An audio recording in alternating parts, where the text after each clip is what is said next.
Let's move to the other candidate of the People's Democratic Party, Chief Ayodele-Fayose. He was governor of Ekiti State from 29th of May 2013 to the 16th of October 2006. Chief Fayose is a PDP flag bearer in the 2014 governorship election slated for June 21. I could not get to talk to him, but I got a close ally of his, the Director General of his campaign organization, Mr.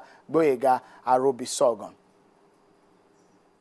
Well, I will say that we have the people, and in any electoral contest, when you have people around you, when you have people saying they support you, when you continue to see the mammoth crowd surrounding your agenda, your programs and all that, then you have the confidence. So, and that has really given us that confidence to say that we are going to win the next election. You can see from the tone of our campaign, and you can see from the way we have conducted ourselves in the recent times, and you can even see from his statement coming from him that he's now a changed person. He's more matured, he's more responsive, he's more responsible, because age is also has a lot to do with person's behavior. And when you look at the behavioral pattern of Fayose these days, you could see that that maturity has come into him.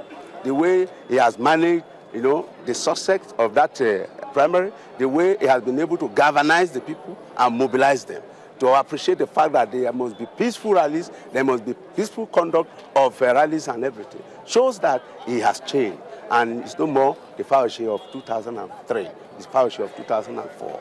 It is now 2014 Fayose. Is your party now scared of the incumbent? We are not. We are not, because we knew quite well that they have failed from the onset. We knew that the incumbent has not, done what they are supposed to do. They have not fulfilled the promises made to the people. They have failed in all ramifications. And that's why we can say boldly that the PDP are only calling them to just move to 21st of June so that they can be disgraced quietly. We are only appealing to them that they should not destabilize the system. They should not foul the political atmosphere. We believe and we are confident that going to that election, we are coming with that victory. So we are not scared. We are not even afraid, because we believe we have the people. What gives your party the confidence that you can win this very governorship election? You see, there are 3 or 4 strata when you talk of people in political process.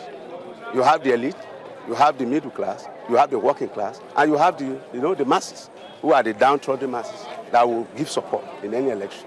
In this respect, I think we have gotten the 4. Forget about the tantrums being thrown by the APC.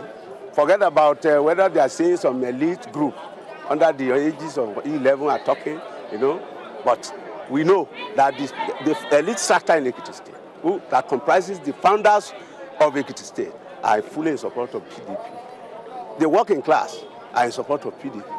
The political class, that form the broad spectrum of those who will allow the electoral process to succeed, are also in support of PDP. So, I don't see any other group masquerading as elite group that can tell us or that can say that Ekiti people does not want PDP or its candidate. So we are in there, and by the grace of God, the candidate has proven that he's capable of dislodging these other incumbents. Well, that is the Director General of Fayose Campaign Organization. Mr. Fayose was not available when I was in Ekiti to speak with him, but that was what he said. Dr. Afolabi, what's your take on that?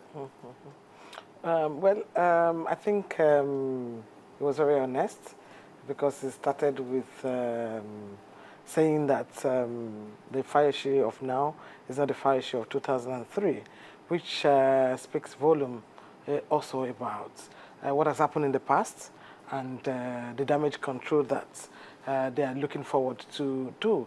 There are discussions about being born again, is a new person, and all that. Well, and that's why I think that that's quite that's being honest to say that he has done a new leaf, and that people should expect a lot from him. Then he spoke so much about the people. They talked about 3 different classes of people that he believes that are in support of the Chief Fayose. And that's why I'm saying that, well, in Ekiti State this time around, we have 3 people who have been there before, 3 people who have served them before. So, and they have a very good opportunity to determine the best amongst them to rule them in the coming period. Although it didn't go further to talk to us about the programs, because I think that would have been very important for us to know what form of engagement, so that it's not just about telling us about turning a new leaf. It's also about what are you putting on the table for the people. And I think that that's where I think, maybe it's because we didn't speak directly with Chief Fayose himself, maybe he would have been able to tell us more about what he has for the people. I think that's what we should be interested in. It's not about faces, it's more about what you are putting on the table for the Ekiti people. Interesting, a very popular man in the state, Mr. Chief Ayodele-Fayose. Let me come to you, Mr. Ezenwanwago. Tell us what's your take about the candidate of a PDP, as you heard from the DG of his campaign organization.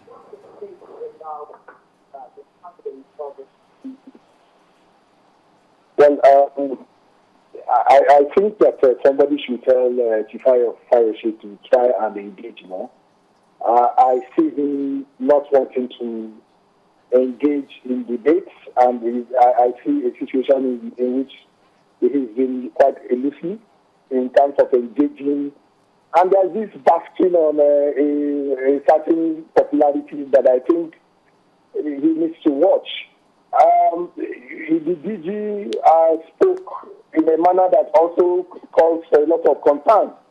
The Constitution of the Federal Republic of Nigeria tells us that for you to contest for the governorship of a state, you need to be, I think, 35 years. And if the implication is that Fayose contested elections at 35 and more than 45 at that time, and the implication is that he's not matured, and that it now means that in 2014 he's a more mature person, I think that is a statement that calls for concern. And I think that that shouldn't be helpful in their quest to get into the government house in Ekiti. Having said that, I think we need to put in issue that what the people should be emphasizing at this point in time is what the different candidates will be offering, and except we place that demand on them, they will continue to be more, they will be high on rhetoric and less in terms of what they will be doing for the people. So I know that there has been an attempt at starting debate in Ekiti, which the PDP candidate had avoided on several occasions, and I think they need to watch that and engage with the people so that we can be clear, we can hold them on some things, because the DG of campaign may not necessarily be able to speak effectively. For if you have talked to the chairman of the party, I would be more comfortable. If you talk to the candidate himself, I'll be more comfortable. But the DG is for me, will not be able to speak emphatically for what that candidate or what the party will be doing in the coming election. All right.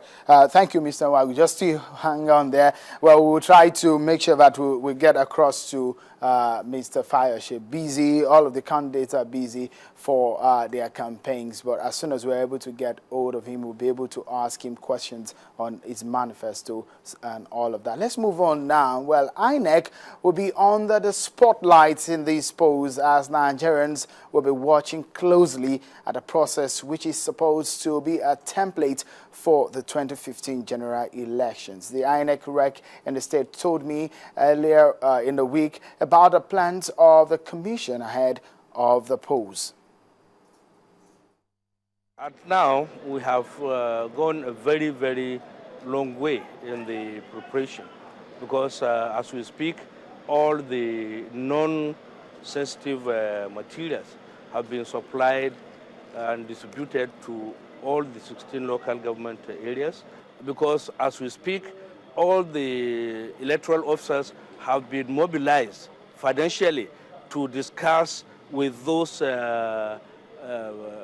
transporters to ensure that they have adequate vehicle that will convey both men and material to the various polling units.